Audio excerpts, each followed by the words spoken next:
Bail మీద release అయ్యాడండి.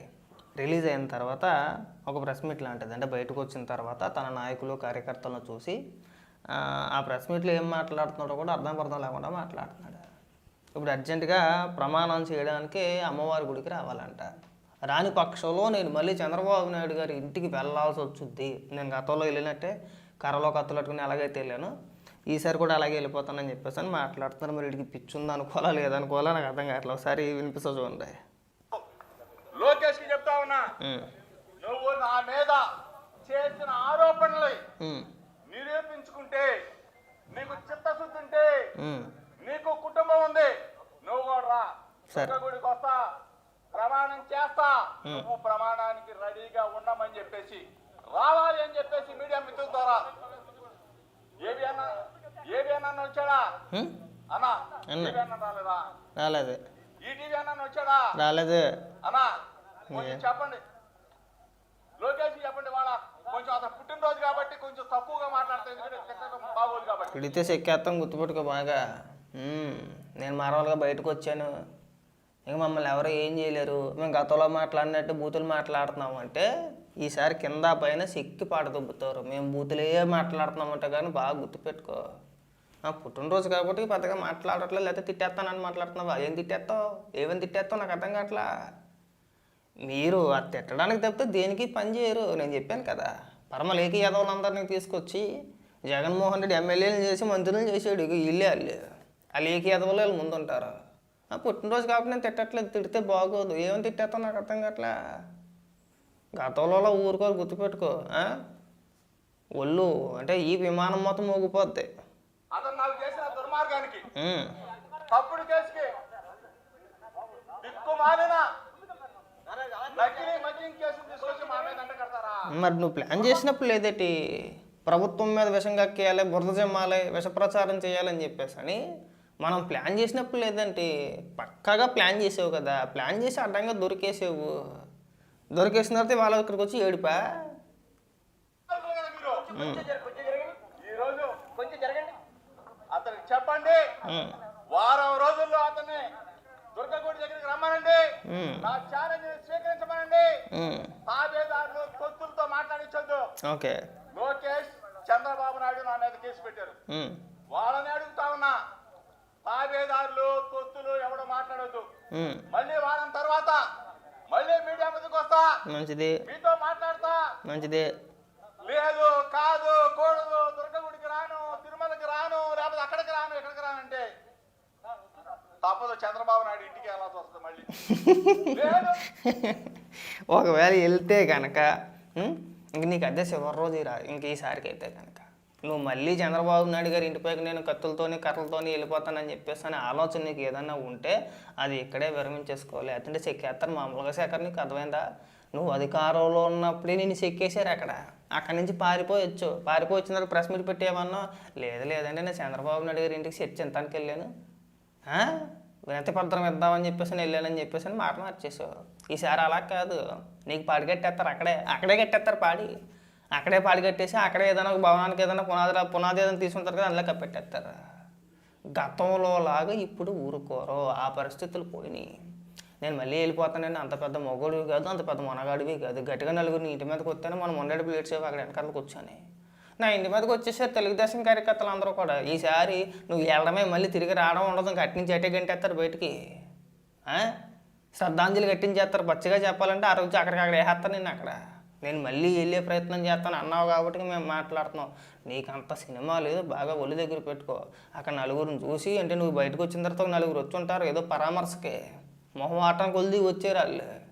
నువ్వు వాళ్ళని చూసి జబ్బలు తెచ్చేసుకోమాక. బాబు నేను పెద్ద నాయకుడిని అయిపోయాను, జైలు నుంచి బయటికి రాగానే నన్ను చూస్తానికి ఇంతమంది కార్యకర్తలు నాయకులు వచ్చేసారని చెప్పేసి అని వాళ్ళని చూసి నువ్వు జబ్బలు తరుచుకొని నేను ఏది పడితే చేసేస్తానంటే ఆ రోజుతో నీకు అదే చివరి రోజు అయిపోద్ది. అది గుర్తుపెట్టుకుంటే బాగుంటుంది.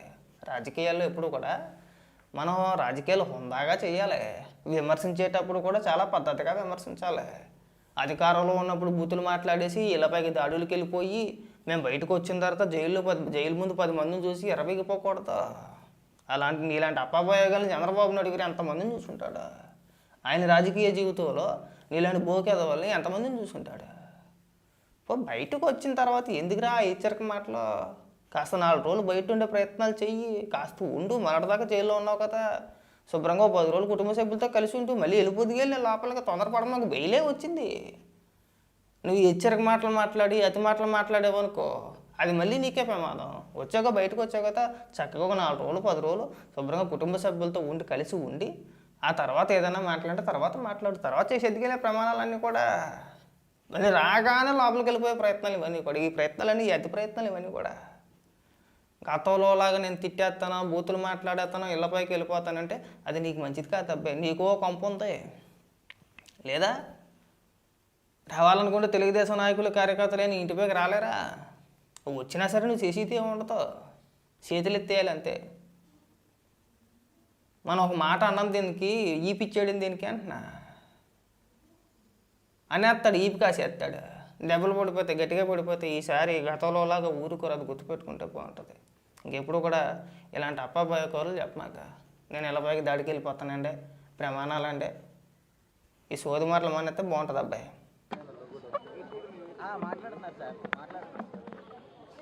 1988 సంవత్సరంలో 1988 స్వర్గీయ వంగవీటి మోహన్ రంగా గారు చనిపోతే ఆ రోజున జరిగిన గొడవల్లో, అంటే ఆనాడున్న తెలుగుదేశం పార్టీ ఒక 2 రోజుల పాటు ఇదే జిల్లా జైలు, చిన్నప్పుడు నేను డిగ్రీ సెకండ్ ఇయర్ చదువుతా ఉన్నా, ఇక్కడే ఉన్నా. అప్పుడంటే నాకు చిన్నవాడు కాబట్టి ఏం తెలీదు. ఈరోజు చంద్రబాబు నాయుడు నెల్లూరు తిప్పాడు, మదనపల్లి తిప్పాడు, విజయవాడ తిప్పాడు. చాలా సంతోషం, ఎందుకంటే అతని వల్ల నాకు గుండె ధైర్యం పెరిగింది. ఎందుకంటే ఎన్ని ఇబ్బందులు పెట్టినా, ఎన్ని కష్టాలు పెట్టినా తంబళపల్లి తీసుకెళ్తాడు. 11 గంటలు చేయని వెళ్ళటం రావటం 11 గంటలు. కనీసం పాస్ కాపండి అంటే ఆపే పరిస్థితి కాదు, భోజనం పెట్టండి భోజనం పెట్టే పరిస్థితి కాదు, టీ ఇచ్చే పరిస్థితి కాదు. నేల మీద పడుకున్నా. నేనేమి స్పెషల్ క్లాస్ అడగలా, నేనేమి దోమతెరలు అడగలా. సామాన్యుడిలాగా, అతి సామాన్యుడిలాగా సోదరులతో కలిసి పనిచేసా, కలిసి పడుకున్నా. నాకు గుండె ధైర్యం పెంచాడు, నాకు మనోధైర్యం పెంచాడు. చంద్రబాబు 83 రోజులు 90 రోజులు పెడితే పారిపోతాను అనుకున్నాము. ఇక నుంచి ప్రజల పక్షాన వైఎస్ఆర్ కాంగ్రెస్ పార్టీ జెండాని రెపరెపలాడిస్తాం. ప్రజల పక్షాన చంద్రబాబు చేసే దుర్మార్గాలని, నువ్వు ఈ రాష్ట్రంలో దోచుకుంటున్న విధానాలని ఎండగడతాం. ఎప్పుడు కూడా తగ్గేదేలే. వైఎస్ఆర్ కాంగ్రెస్ పార్టీ జెండాని రెపరెపలాడిస్తాం. జగన్ అన్నని ముఖ్యమంత్రిని చేస్తాం.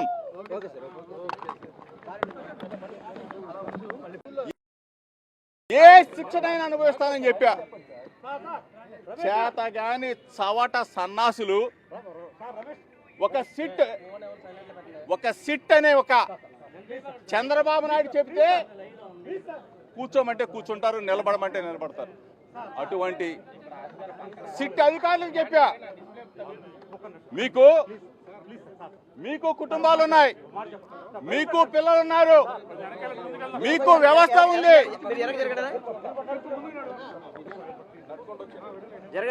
అన్యాయంగా అక్రమంగా కేసులు పెడితే పైన దేవుడు భగవంతుడు శిక్షిస్తాడని చెప్పా.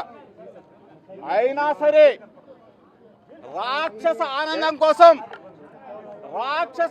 కోసం 83 రోజులు అక్రమ కేసు పెట్టి నన్ను, నా సోదరుని నిర్బంధించారు. చంద్రబాబు నాయుడు కొడుకు లోకేష్కి చెప్తా ఉన్నా, 3 నెలల పాటు నన్ను జైల్లో పెట్టినంత మాత్రాన మీ ఆనందం, మీ